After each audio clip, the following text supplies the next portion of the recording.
2026년 새해 첫 주일입니다. 하나님께서 우리에게 새해를 주신 은혜를 감사를 드립니다.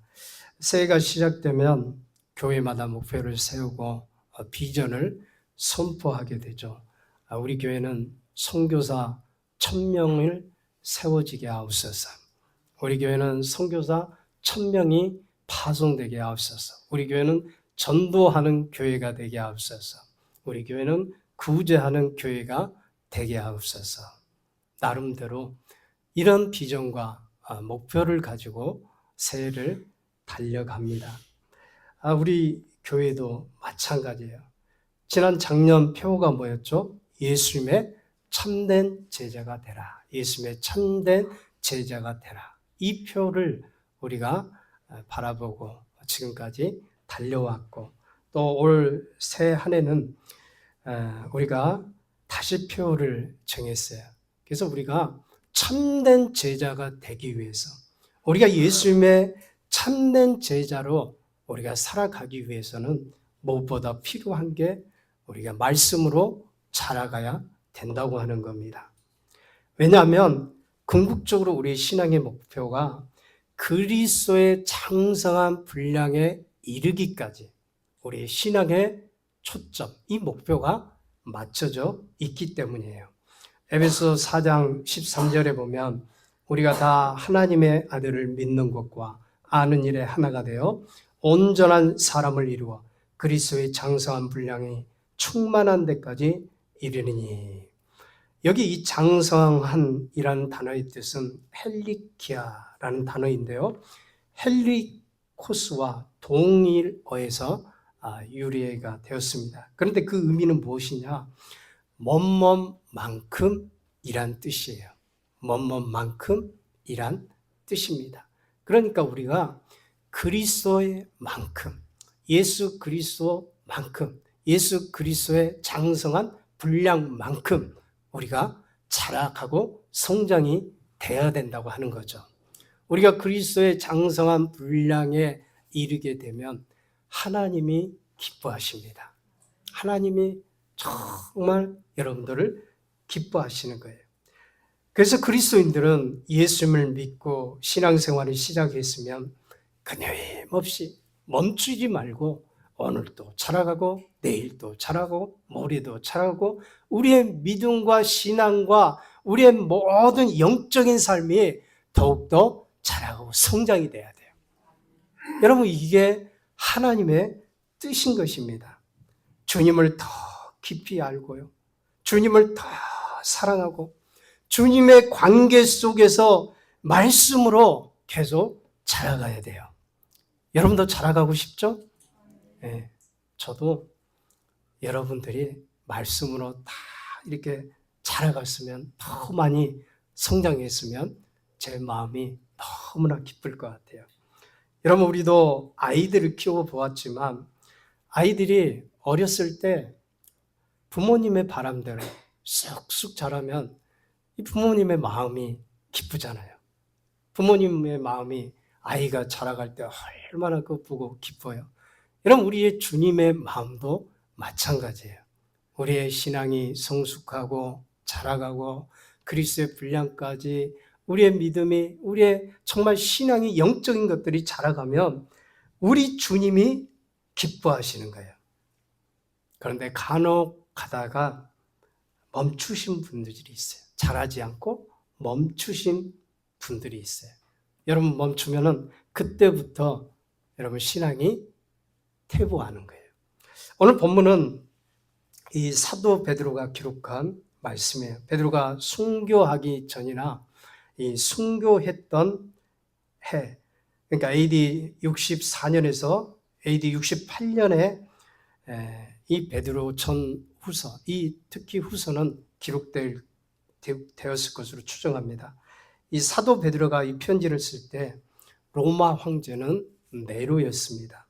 네로가 박해할 때 성도들 고난 가운데 위로와 격려를 전한 서신이 이 베드로 전서라고 한다면, 베드로 후서는 교회의 그릇된 교훈에 대해서 이 그릇된 가르침에 대한 경고와 이 신앙의 배교와 맞서 싸워 이겨나가도록 위로와 격려를 담고 있습니다.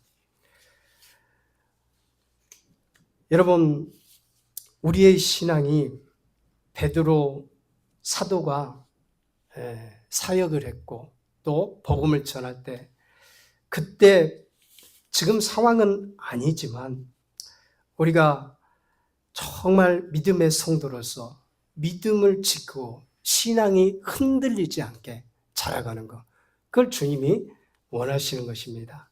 그렇다면 우리가 정말 어디까지, 우리의 믿음이 어디까지 자라가야 된다고 말씀드렸습니까? 그리스도의 장성한 분량까지 자라가는 것이 오늘 우리의 과제요, 또 목표인데, 그래서 오늘 그 은혜를 우리가 신앙이 자라려면, 그러려면 몇 가지가 필요한 게 있습니다. 첫 번째는 은혜와 함께 자라가야 돼요.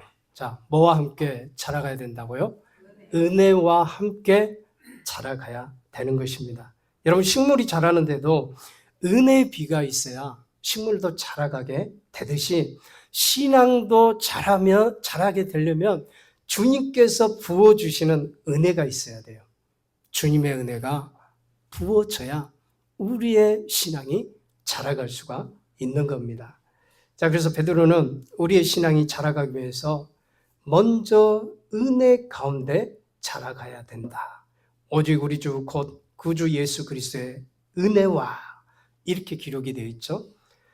우리 구주, 우리 주님 되시는 예수 그리스도의 은혜와, 베드로는 먼저 이 은혜라고 하는 말을 강조하고 있어요. 우리가 신앙생활하면은 은혜가 참 중요해요. 저와 여러분들이 은혜로 구원을 받았잖아요. 네, 은혜로 우리가 오늘 예배 드리는 이 자리에 우리가 나와서 하나님께 예배를 드리고 있는 것입니다.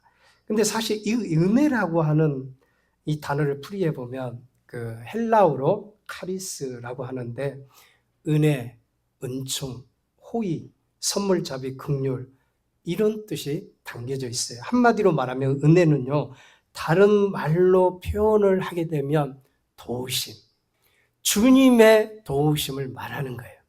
여러분, 우리가 신앙생활할 때 주님의 도우심이 있어야 우리가 더 믿음 가운데 하나님을 사랑하면서 믿음 생활하는 줄 믿습니다.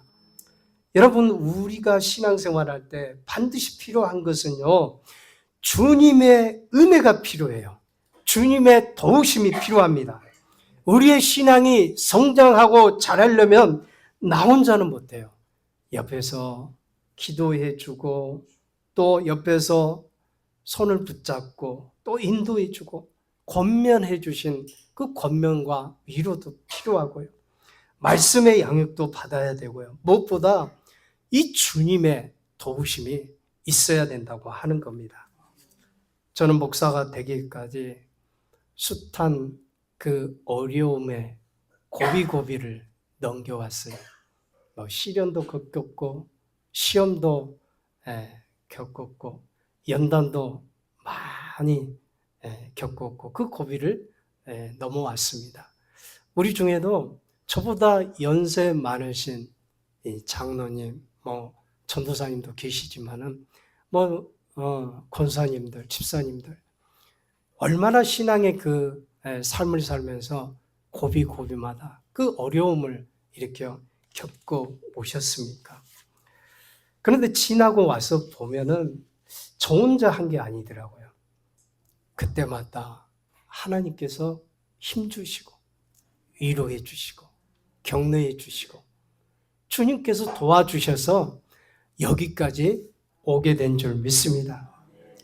여러분도 그렇지 않습니까? 신앙생활에 접어들면서 복받고 잘 될 것 같은데 교회 안에 들어와서 신앙생활하면 정말 만사 형통할 것 같은데 사실은 힘든 역경도 걸어가야 된다고 하는 것이죠. 삶 속에서 밑바닥까지 내려간 경험도 있고 공경에 처할 때도 있었고 여러 가지 시험들을 통과하고 지금 이 자리에 와 있어요. 우리의 과거의 모습과 지금 내 모습을 보면 어떻게 달라졌습니까? 처음 믿을 때보다 내 믿음이, 내 신앙이 더 많이 성장되었다고 하는 것을 여러분 느끼게 되죠?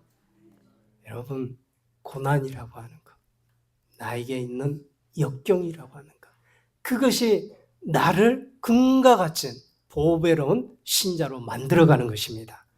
여러분, 고난이 있다고 해서, 역경이 있다고 해서 반드시 안 좋은 게 아니에요. 하나님께서 우리에게 신호를 주신 그런 일도 바로 우리가 하나님을 경외하는, 하나님이 축복하시는 귀한 하나님의 보석과 같은 존재로 빚어주기 위해서인 것입니다.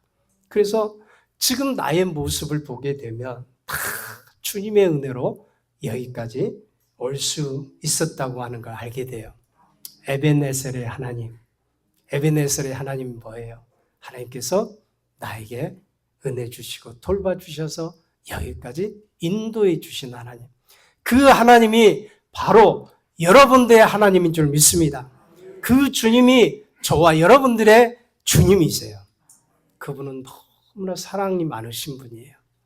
여러분들을 정말 사랑하신 분이에요. 오죽했으면 독생자 예수 그리스도를 십자가에 못 박게까지 하시면서 그 보혈을 흘리시면서 여러분들을 구원하셨겠어요. 바로 저와 여러분들이 그 은혜를 입고 여기까지 오게 된 거예요. 그래서 우리가 믿음이 성장되었다고 하는 걸 알게 돼요. 바울은 고린도서 3장 7절에 그런즉 심는이나 물 주는 이는 아무것도 아니로되 오직 자라나게 하시는 하나님뿐이라. 하나님만이 우리의 신앙을 자라게 하실 수 있어요. 그런데 그게 은혜를 받아야 된다고 하는 거예요. 은혜를 받아야, 하나님의 은혜를 받아야 내 신앙이 자라게 되는 거예요. 여러분, 은혜 많이 받을 수 있기를 축복합니다. 네, 두 번째는 이 은혜를 깨닫는 데서부터 믿음이 자라가게 되는 거예요. 자, 두 번째 뭐라고 그랬습니까? 은혜를 깨닫는 데서부터 믿음이 자라가게 되는 거예요. 하나님께서 성도들에게 은혜를 많이 부어주시는데 그 은혜를 깨닫지 못하면 믿음이 자라가지 않아요. 신앙은 은혜의 말씀을 듣고 빨리 깨닫는 사람이 영적으로 성장하게 되는 거예요. 마태복음 13장에 보면 예수님께서 비유로 4가지 밭을 말씀하고 계셔요. 자, 4가지 밭. 첫 번째가 뭐죠? 길가. 두 번째가 돌밭. 세 번째가 가시떨기.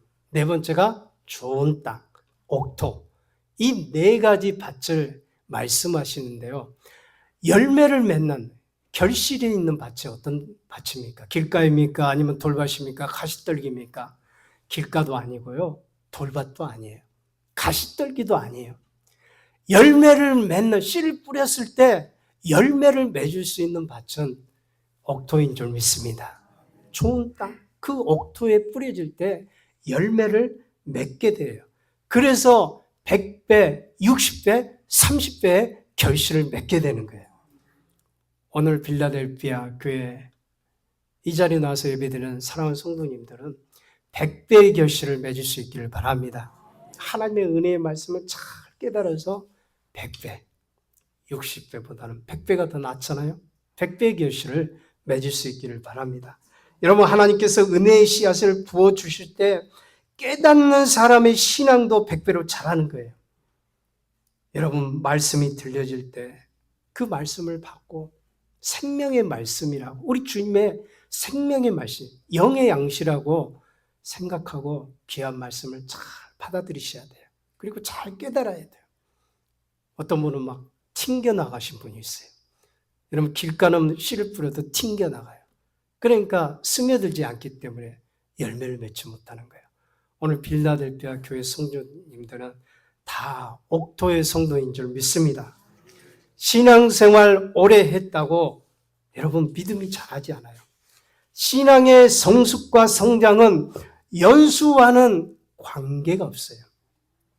주님의 은혜가 부어질 때 그 말씀을 깨닫고 말씀을 내 안에 사모하고 순종하고 적용하고 사느냐에 따라서 믿음의 분량이 달라지는 거예요. 여러분, 우리가 알고 있는 베드로의 신앙 그의 일대기를 보면요, 사실 이 베드로는요 좌충우돌하는 정말로 굉장히 이 기복이 심했던 성격 소유자예요. 저는 베드로를 생각할 때마다 그런 생각이 들어요. 베드로가 꼭 넉비공 같다는 그런 생각이 들어요. 여러분, 넉비공은 어떤 특성이 있죠? 어디로 튈지 몰라요. 베드로의 성격이 그만큼 와일드하고 거칠고 기복이 심했던 인물이에요. 한때는 주님께 인정받을 만큼 신앙을 잘 고백해서 주님께 너는 베드로라 칭찬을 받았던 사람이에요. 그런데 어느 순간 이 신앙이 한순간에 와르르 무너지는 거예요. 풍랑 앞에서 무기력하게 되었던 사람이 이 베드로예요. 예수님이 잡혔을 때는 어떻게 합니까? 한 비자 앞에서 예수님을 모른다고 3번씩이나 부인했던 사람이 이 베드로예요. 그러면서 스스로를 참담하게 자책했던 사람이 이 베드로예요. 그런데 예수님은 이 베드로를 버리지 않으셨어요. 성격의 기복이 심하고 예수님을 모른다고 3번씩이나 부인하고 풍랑 앞에서 겁을 먹었던 이 베드로, 여러 가지 부족한 것들이 많음에도 불구하고 주님은 베드로를 사랑하셨어요. 그리고 베드로를 안아주셨어요. 그래서 나중에 주님이 십자가에 죽으시고 부활하셔서 이 갈릴리 호수, 이 디베라 호수에 찾아와서 베드로에게 이렇게 묻죠. 요한의 아들 시몬아, 내가 이 사람들보다 나를 더 사랑하느냐? 주님이 베드로에게 물으셨어요.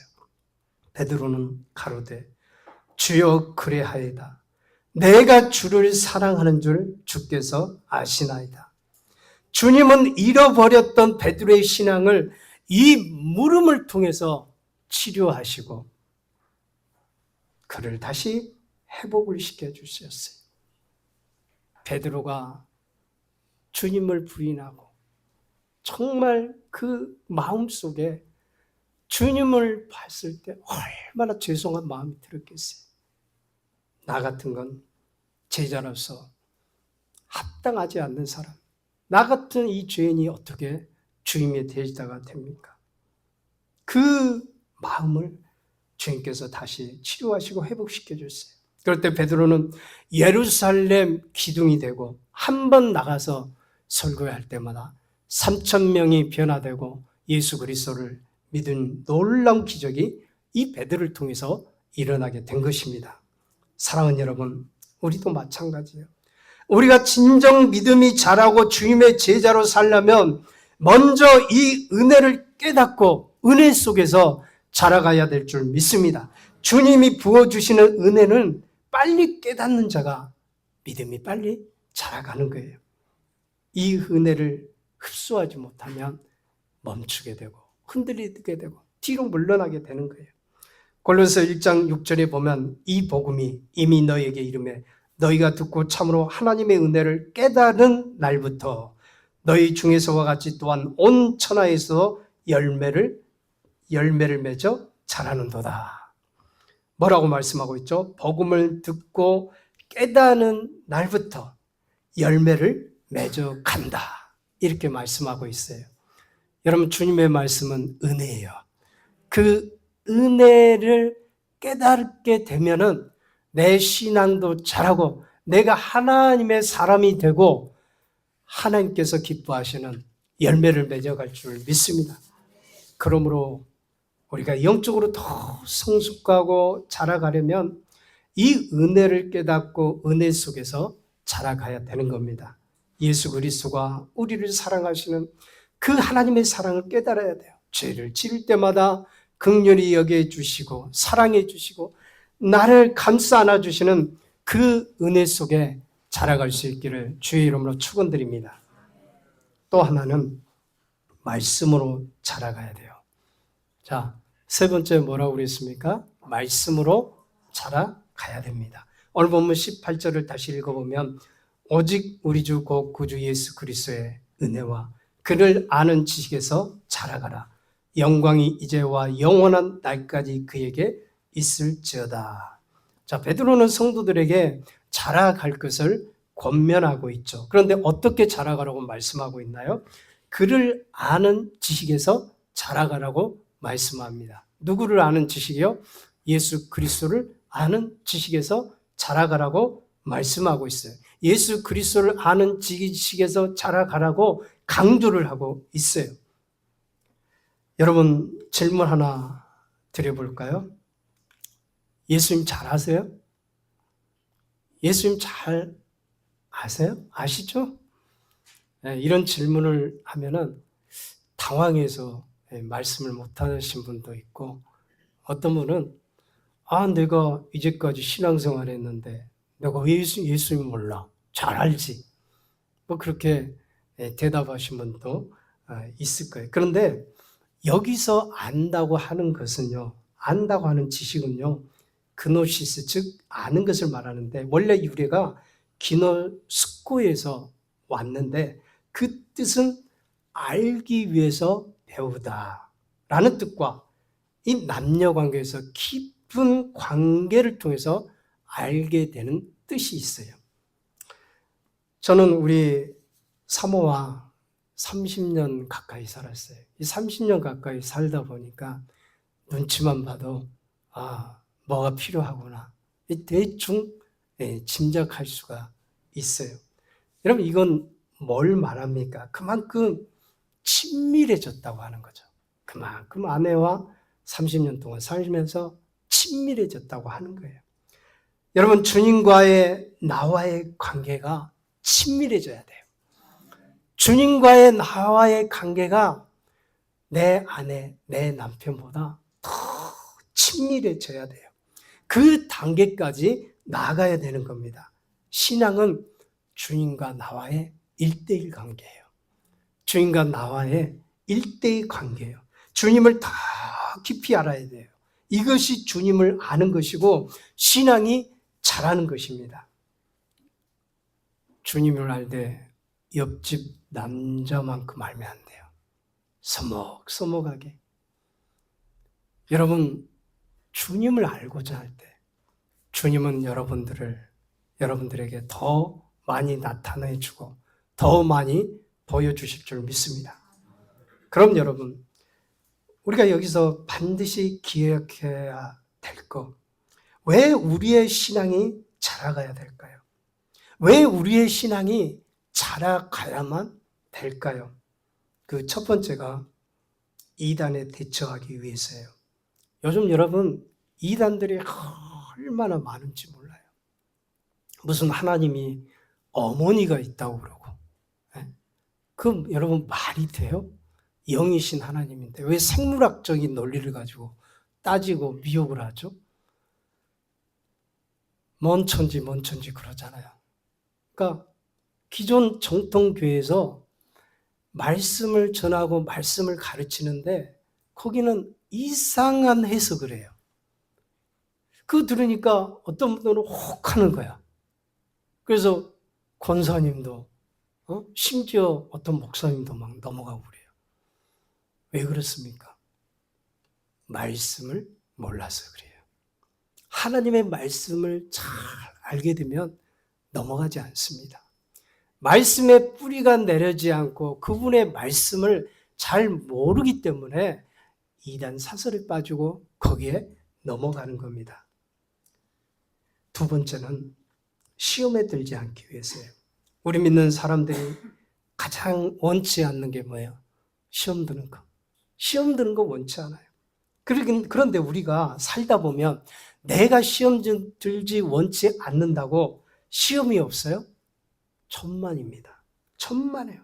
시험은요, 우리가 천국 가는 그날까지 크고 작은 시험도 있고, 시련도 있고, 역경도 있고, 고난도 있고, 뭐 어쩌면 더 큰 환난도 있고, 참 내가 그걸 겪고 싶지 않은데 그냥 그런 것들이 삶을 살다 보면 있어요. 여러분, 사단은 우리를 시험을 주기도 해요. 이스라엘 백성들을 보세요. 광야 40년을 걸었는데 그 광야 40년 동안 광야를 걸으면서 시험들이 얼마나 많았어요. 배고프다고 불평하고 투덜거리고, 물이 없다고 투덜거리고, 덥다고, 고기 달라고 원망 불편하고, 홍해를 건너가면서도 시험이 들고, 요단강을 건너가서도 시험이 들고, 신앙이 자라지 않으면 이런 시험에서 원망하고 불평하게 되는 거예요. 그런데 신앙이 반석과 같은 믿음으로 세워져 있으면 흔들리지 않아요. 환경에 흔들리지 않아요. 환경을 보고 신앙생활 하는 게 아니에요. 저 집사님이 안 나왔어. 그러니까 나도 안 나갈래. 여러분, 이건 사람 보고 하는 거예요. 여러분, 우리는 누굴 보고 하는 거예요? 예수님 보고 하는 거예요. 우리는 예수님 보고, 그분을 보고 우리가 신앙생활을 하는 거예요. 푯대가 주님에게 맞춰져 있어야 돼요. 주님에게 뿌리를 내리고 그분의 보좌로부터 흘러나오는 생수의 강이 우리 안에 넘쳐야 돼요. 그래야 우리가 믿음으로 살 수가 있어요. 그분 안에서 우리가 능력 가운데 하나님을 소망하면서 살게 되는 거예요. 마태복음 7장 25절에 보면 비가 내리고 창수가 나고 바람이 불어 그 집에 부딪히되 무너지지 아니하나니 이는 주초를 반석 위에 놓은 연고요. 자, 반석 위에 우리의 신앙의 기초를 놓기만 하면 절대 우리의 신앙이 흔들리지 않아요. 그런데 그 반석이 누구냐? 우리의 영원한 주님이신 줄 믿습니다. 주님이 반석이세요. 올 한 해 저와 여러분들이 이 작업을 해갈 수 있기를 바랍니다. 말씀을 부지런히 읽고 그 말씀을 가까이 해서 정말 반석과 같이 우리의 신앙을 주님에게 뿌리를 내릴 수 있기를 바랍니다. 주님이 축복하시는 믿음으로 자라갈 수 있기를 축원드립니다. 세 번째는 진짜 일꾼이 되려면 신앙이 성장해야 돼요. 여러분, 일꾼이 누가 될 수 있겠어요? 교회 다닌다고 다 일꾼 되게 수 있겠어요? 아니에요. 말씀으로 지속적인 성장을 해야 됩니다. 자라가야 되는 거예요. 그래야 그리스도의 참된 제자가 되고 하나님이 기뻐하시는 복음의 병기가 되는 거예요. 복음의 병기로 하늘나라의 그 야긴과 보아스처럼 기둥처럼 쓰임받을 수가 있는 거예요. 세 번째, 네 번째는 열매를 맺기 위해서요. 여러분, 나무는 언제 열매를 맺을까요? 심어놓고 그냥 내버려 두면 열매를 맺을까요? 어린 나무를 심어놓고 그냥 아무것도 안 하고 그냥 내버려 두면 열매를 맺을까요? 물을 주잖아요. 은혜의 물을 주는 거예요. 물을. 여러분, 우리의 신앙도 마찬가지예요. 우리가 더 성장하고 하나님이 기뻐하시는 그 믿음 가운데 자라가려면 정말 우리가 하나님의 귀한 나라의 기둥이 되고 일꾼이 되려면은 우리의 신앙이 점점 그분의 말씀 통해서 자라가야 돼요. 그래서 올 내 신앙이 다르고 내년에 내 신앙이 더 성숙하고 자라고 뭔가 더 업그레이드가 되고 더 자라가는 그 믿음을 우리 주님이 기뻐하시는 거예요. 그래야만 열매를 맺게 되어 있어요. 계속해서 신앙이 성장하고 자라가야 열매를 맺어서 그 열매를 통해서 응답도 받고 축복도 받고 여러분들을 통해서 하나님 나라가 확장이 되는 겁니다. 골로새 1장 6절에 보면 이 복음이 이미 너에게 이르매 너희가 듣고 참으로 하나님의 은혜를 깨달은 날부터 너희 중에서와 같이 또한 온 천하에서도 열매를 맺어 자라는도다. 우리의 신앙이 자라가면 갈수록 많은 열매를 맺게 해주십니다. 열매 맺는 사람들을 주님이 기뻐하시는 거예요. 열매 맺는 사람을 쓰시고 열매 맺는 사람을 하나님께서 축복하시는 줄 믿습니다. 그래서 저도 부족하지만 주님께 기도하는 거예요. 저를 통해서 열매가 나타나도록. 여러분은 기도하세요. 지금 내가 부족하더라도 주님, 솔직하게 내가 이 정도 신앙이고 주님 저 이 정도밖에 안 돼요. 그러니 주님 도와주세요. 그래서 제 신앙이 성장하게 해주세요. 하나님이 도와주실 거예요. 말씀으로 붙들어 주시고 신앙이 성장해서 반드시 아름다운 열매, 그 하나님이 기뻐하는 그 하늘나라의 열매를 맺을 수 있는 귀한 성도로 하나님이 쓰실 줄 믿습니다. 그래서 여러분, 새해가 돼서는 무엇보다도 우리가 말씀에 집중해야 돼요. 말씀에 집중하려면 어떻게 해야 됩니까? 우리가 말씀을 읽지 않고서는 이 신앙의 성장이 어려워요. 그래서 여러분, 말씀을 매일마다 그분의 말씀을 읽고 묵상할 수 있기를 바랍니다. 여러분, 로마서 10장 17절에 보면 그러므로 믿음은 들음에서 나며 들음은 그리스도의 말씀으로 말미암느니라, 이렇게 말씀하고 있어요. 어떤 집에, 크리스찬 집에 가니까 그분은 너무 귀해요. 신앙이 너무 귀한데 안방 그 문에다가도 포스트 위로 하나님의 말씀 붙여놓고, 부엌에다가도 붙여놓고, 또 아이들 방에다도 붙여놓고, 구석구석 가는 곳곳마다 내 시선이 향하는 곳마다 하나님의 말씀이 딱 두르게 붙여놨어요. 여러분, 하나님 오실 때 얼마나 기뻐하겠어요? 네? 나를 사랑하구나. 여러분, 말씀을 가까이 하면 하나님께 사랑받아요. 하나님께 정말 사랑받고 기쁨이 돼요. 여러분, 그렇기 때문에 우리가 말씀을 잘 먹어야 우리가 영혼이 강건해지고 하나님 나라의 귀한 일꾼으로 자라갈 수가 있습니다. 신명기 8장 3절에 보면 내 열조도 알지 못하던 만나를 내게 먹이신 것은 사람이 떡으로만 사는 것이 아니오 여호와의 입에서 나오는 모든 말씀으로 사는 줄을 너희로 알게 하려 하심이니라. 우리가 하나님 말씀으로 산다고 말씀하고 있어요. 그런데 요즘 보면은 너무 성도님들도 너무 바빠. 신문 보고 TV 보고 스마트폰 보고 사람 만나서 얘기하고 너무 바빠가지고 이 말씀 볼 시간이 없어요. 여러분, 직장생활 얼마나 바쁩니까? 얼마나 힘들어요. 정말 바쁘잖아요. 분주하고 너무 바쁘잖아요. 그럼에도 불구하고 우리가 하나님의 사람이기 때문에 말씀을 매일 먹어야지 그분의 생명으로 하루하루를 우리가 살아가는 겁니다. 여러분, 올 한 해 귀한 말씀을 통해서 그 연말에 가서는 정말 내 믿음이 이렇게까지 자라갔어. 나도 놀라울 정도로 여러분들 신앙이 말씀을 통해서 자라갈 수 있기를 주의 이름으로 축원드립니다. 자, 이 시간 우리 이 말씀을 의지해서 주님, 올 한 해 내가 주님께 뼘대를 두고 정말 말씀 안에서 내 신앙이 자라가길 원합니다.